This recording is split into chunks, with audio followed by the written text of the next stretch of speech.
Hagerstown and Martinsburg tomorrow. Weather forecasters use them to create the nightly weather report.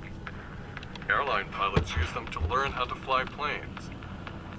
Experts use them in virtually every industry and discipline. They're computer models.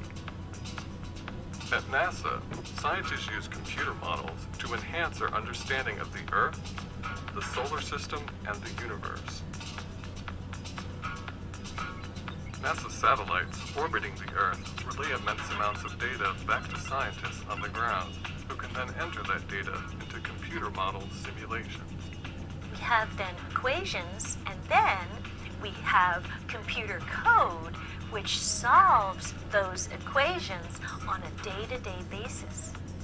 NASA is the source for most of the research satellite observations of the atmosphere, land, and oceans. So the NASA scientists will look at the observational data and make theoretical projections of what a model might look like, and they will build a numerical model based on the data and then run that on our computers and then compare that to reality. With rapid increases in computer technology, models are becoming ever more powerful and sophisticated, allowing us to simulate our complex environment in greater detail. NASA uses a variety of weather models, such as the Goddard Earth Observing System model, or GEOS-5. It creates an extraordinarily high-resolution, realistic-looking view of our atmosphere. These GEOS-5 simulations showcase the model's ability to capture fine-scale cloud features worldwide, like the swirling clouds in the Atlantic Ocean off the coast of North America. The goal of weather models is to give the most accurate prediction of weather over the next week to 10 days. In 2005, when Hurricane Katrina formed over the Atlantic Ocean, scientists wanted to understand the storm. How intense was it? What was its size and structure? And what would be its final path? NASA satellites continuously monitored many aspects of the storm, from wind speed, rainfall, and sea surface temperature, to the storm's three-dimensional structure. To get a more complete picture of the storm and predict its evolution, scientists entered the data into a computer model. Then, high-powered supercomputers, capable of trillions of calculations per second, crunched the numbers. This process is called data assimilation. Data assimilation is a two-step cycle that repeats itself whenever new data becomes available. In the first step, the model runs forward in time to provide an estimate of the atmosphere. In the second step, this estimate gets corrected using observations. Then the cycle begins again, each step building upon the last and accumulating the information from satellite and ground observations. Weather models are updated every 6 hours to include the most current observations for the next forecast. This approach prevents the model from straying too far from reality and acts as a checks and balance system to achieve the most accurate forecast. While weather models predict conditions for up to 10 days, climate models predict trends over much longer periods of time.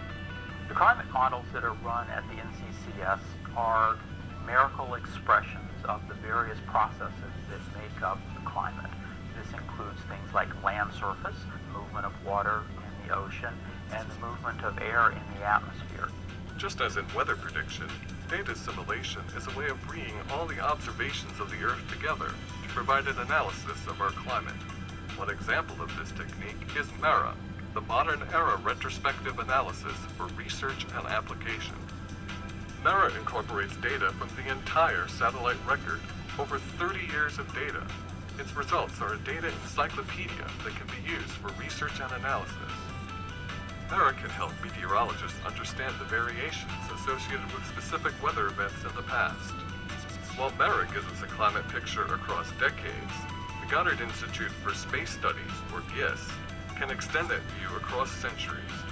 GISS models have already unraveled average temperature trends over 200 years. New GISS simulations will cover the last 1,000 years to verify the model's accuracy. They'll also look forward, projecting climate trends to the end of the 21st century. With each satellite launched, we gain millions of measurements that tell us more about our planet.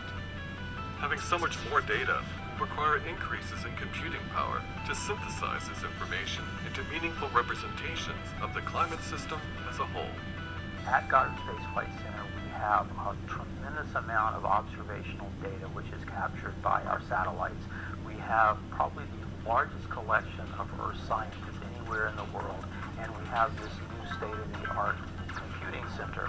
So the combination of the scientists, the data, and the computing puts us in a unique position to enable advances in weather and climate research.